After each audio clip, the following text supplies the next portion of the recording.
Welcome to T News 9 channel. Today, we're diving into the novel, When Notre Dame Decides, starting with Chapter 1, The Last Contract. The man who ended my life was the one I trusted the most. The sound wasn't loud, just a short, sharp noise, and then the ground rushed up to meet me. I collapsed before I could turn around. There was no dramatic moment, no final speech, only a quiet understanding something had gone wrong. The ceiling lights above flickered, casting pale shadows across the empty warehouse. I knew this place too well. Dock 17, 3 exits, every angle accounted for, or so I thought. I tried to breathe, but my body didn't respond the way it used to. My thoughts slowed, drifting in and out like weak radio signals. So, this is it, huh? I wasn't afraid. Fear had left me years ago. What bothered me was the lack of answers. Footsteps approached, unhurried, confident. Someone stopped in front of me. I couldn't see their face clearly, only their silhouette. Why? The words slipped out, barely more than a whisper.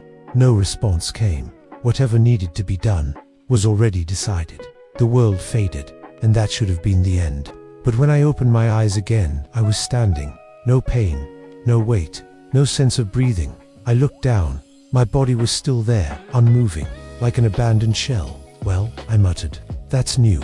I reached for my arm. My hand passed through it, as if it was smoke. Right, so I was dead. Strangely, I felt calm.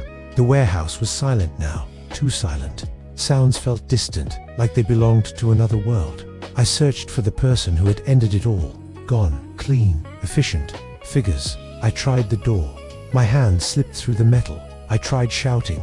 Nothing happened. Great, I sighed. This is inconvenient. If there was an afterlife, it wasn't very impressive. I don't know how long I drifted. Time didn't follow me anymore. Then, without warning, something pulled me. Not violently, not painfully, just firmly, as if I had been hooked by something unseen. The space around me twisted, folding inward, and I fell. When I landed, the world felt loud. A sharp bell echoed. Voices, movement, life. I was standing in a classroom. Rows of desks, a chalkboard, students chatting among themselves. You've got to be kidding me. This wasn't my world. I turned away, ready to leave, when I heard it. A quiet voice. I stopped. Out of dozens of people in the room, only one was looking straight at me. A girl sitting at the back, small, tense, like she was trying to make herself invisible. Her hands trembled slightly as they gripped the desk. She swallowed. Who are you? I stared at her, and for the first time since dying, I felt something I shouldn't have been able to feel at all. Chapter 2 of When Noah Decides, titled The Girl Who Could See. The first thing I thought was I was finally losing my mind. Lily Moore had always been good at one thing, not being noticed. She sat in the back of the class, kept her head down, and only spoke when spoken to. Most days, that was enough. But today was not one of those days, because there was a man standing beside the teacher's desk, and no one else seemed to see him. Her fingers tightened on her notebook. Don't look, don't react. If you ignore it, it'll go away. But when she looked down, her eyes burned. When she looked up again, he was still there. Tall, still, watching the room like he didn't belong in it. Her heart started to race. This had to be stress, or lack of sleep, or one of those panic episodes the counselor talked about. Right, the bell rang. Chairs scraped. Students laughed and talked, moving past her like normal. But the man didn't move. Lily slowly stood up, packing her bag, and she felt it. His gaze shifted, straight to her. She froze. This is it. This is the moment you faint. But she didn't. Instead, she did something incredibly stupid. She whispered, very quietly, "Can you see me too?" The man blinked. Just once. His gaze turned fully toward her. "Yeah," he said calmly. "Looks like it." Her bag slipped from her hands. She ran, out of the classroom, down the hall, past everything familiar until she reached the stairwell, her breathing fast and shallow. "This isn't real. This isn't real. Running won't help," a voice said behind her. She screamed, spinning around. He was leaning against the railing like he'd always been there. She backed away. "Please don't hurt me. I don't have anything.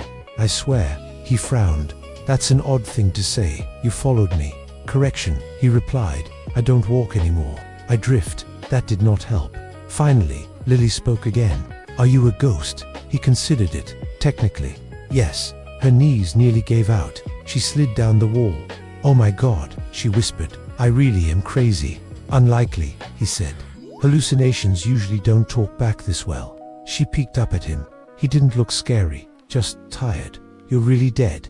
Very. Then why are you here? He paused. That, he said slowly, is an excellent question. What's your name? She asked. He hesitated. Ethan, he said. Ethan Crow, she nodded. I'm Lily, I know. You wrote it on your notebook. Of course she did. They stood there, an awkward distance apart. A dead man and a girl who shouldn't have been able to see him. Then Ethan spoke. You're in danger. Her stomach twisted. From what he looked past her, toward the hallway. From the kind of trouble that doesn't show itself right away. Lily hugged her bag tighter. Then why can I see you? Ethan met her eyes, and for the first time, his voice wasn't calm. Because, he said, whatever pulled me back, pulled me to you. Chapter 3 of the novel. When no teacher one decides. The first time I felt him touch my hand, I almost screamed. Lily stayed in the stairwell, her heart pounding, long after the bell had rung. Ethan stood a few steps away, arms crossed, just watching the door. So, Lily finally asked, her voice barely a whisper, what happens now? That depends, he replied. Do strange things usually happen around you? She thought for a moment. No, just normal bad things. He nodded. Those are the worst kind. They started down the hallway together, or she walked. Ethan drifted, floating just above the floor. Every time a student passed, Lily tensed, but no one even glanced their way. She felt ridiculous. Can you stop floating like that? She muttered. Stop walking, he said. She did. He lowered himself until his feet touched the ground. There, better. A little. They reached the front doors, sunlight spilling across the steps. Lily hesitated. I don't usually go this way, she said. It's crowded. Ethan studied her. Someone waiting for you. Something like that. She stepped outside, and that's when she heard it. Hey Lily, a familiar voice. Too casual, too close. 3 girls stood near the bike racks, smiling, watching her. Ethan's expression sharpened. Their trouble, he said. I know, Lily whispered back. The tallest girl tilted her head. Who are you talking to? No one, Lily said quickly. The girls exchanged a look. Sure you are. One of them stepped forward, blocking her path. Walking alone again. That's not very safe. Ethan leaned toward Lily. Do not run, he said calmly. She swallowed hard. Then what do I do? Stand straight. She tried, but her legs were shaking. That's fine, he said. We'll work with it. The girl reached out and grabbed Lily's wrist. Suddenly, the world shifted. The air felt heavier, warmer. Her own heartbeat changed rhythm.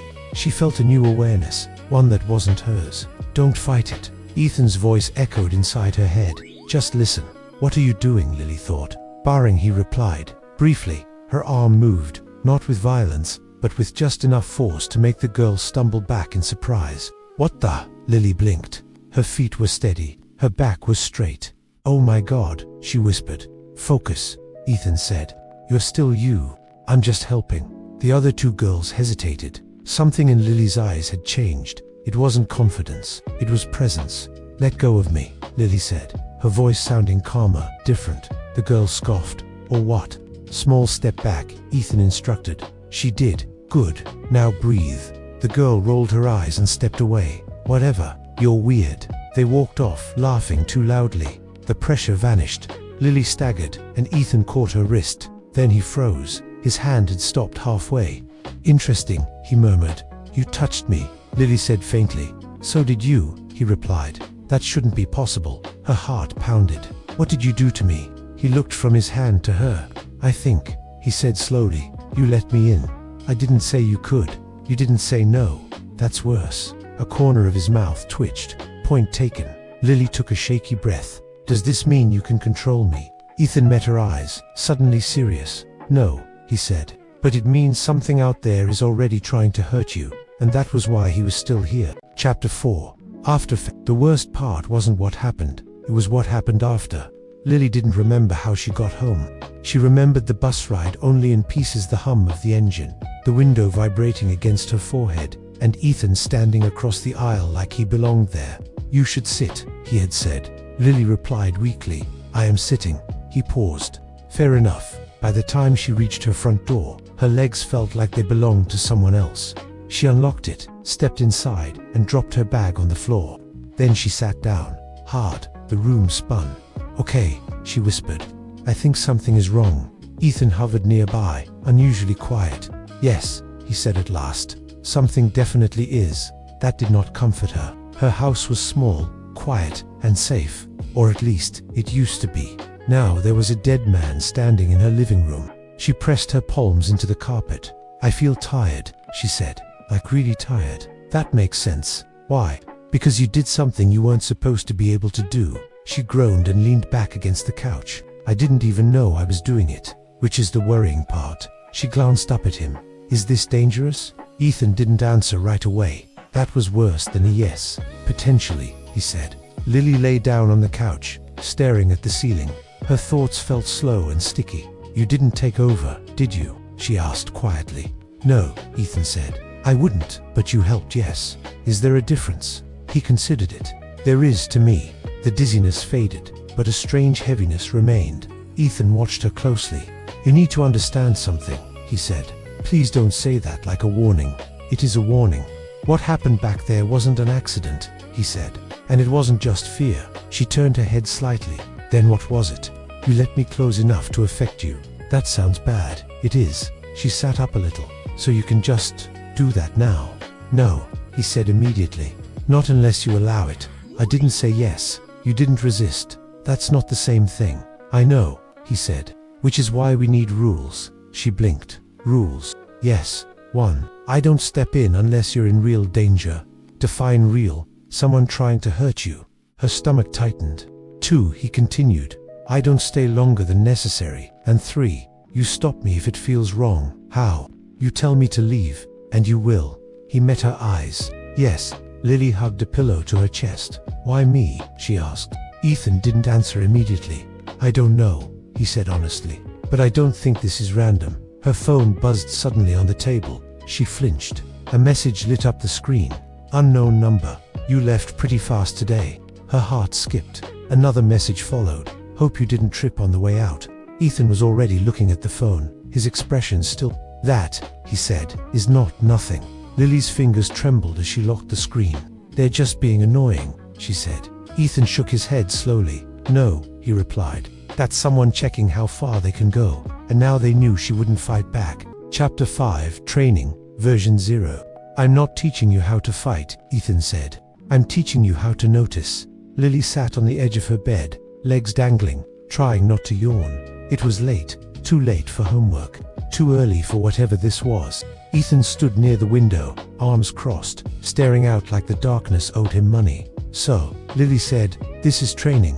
Yes, I'm sitting. Good, he replied. You won't fall over. She frowned. That's comforting. Rule 1, Ethan said. You don't look at the problem. What? You look around it. She blinked. That makes no sense. Most problems announce themselves. He continued. The dangerous ones don't. She thought about the hallway, the voices, the grip on her wrist. Okay, she said quietly. So what do I do? Stand up. She did. Turn your back to me. She hesitated. Why? Because if you trust me, you need to practice not watching me. That was unsettling, but she turned anyway. Don't move, Ethan said. She froze. Tell me what you hear. She closed her eyes, the fridge humming. Good. A car outside. Good. Someone walking upstairs. Ethan's head tilted. There is no upstairs. She stiffened. Then what was that? Your neighbor's television, he said. Your brain filled in the rest. She opened her eyes. That's unfair. No, Ethan said. That's human. They spent the next 10 minutes doing nothing that felt useful. Listening, breathing, standing still. Lily shifted her weight. My legs hurt. That means they exist, Ethan said. Good sign. She sighed. You're really not going to teach me how to punch someone, are you? Not yet. When you stop closing your eyes when someone gets close, she winced. I do that, yes. Ethan stepped closer. Don't turn around. I don't like this. Good. She swallowed. Tell me when I'm too close. Now, too late, he said calmly. She jumped. I didn't hear you move. You weren't listening anymore, he replied. You were thinking about being scared. That stung. She crossed her arms. So what? I just have to stop being afraid. No, Ethan said. You have to notice fear without obeying it. She looked at him. You say that like it's easy. It's not, he said. That's why we practice. They stopped when Lily's head started to feel heavy again. She flopped back onto the bed. I feel like I ran a marathon, she muttered. You did, Ethan said. Just not with your legs. She stared at the ceiling. Will this make it stop? She asked. The messages, the people. Ethan didn't answer immediately. It will give you options, he said. That's the best anyone can do. She turned her head. And you? What about me? Are you staying? He looked away, toward the window again. For now, Lily closed her eyes. What happens if I don't want you in my head again? Ethan's voice came quietly from the dark. Then I'll stay out. A pause. But if you're in danger, he added, I won't ask twice.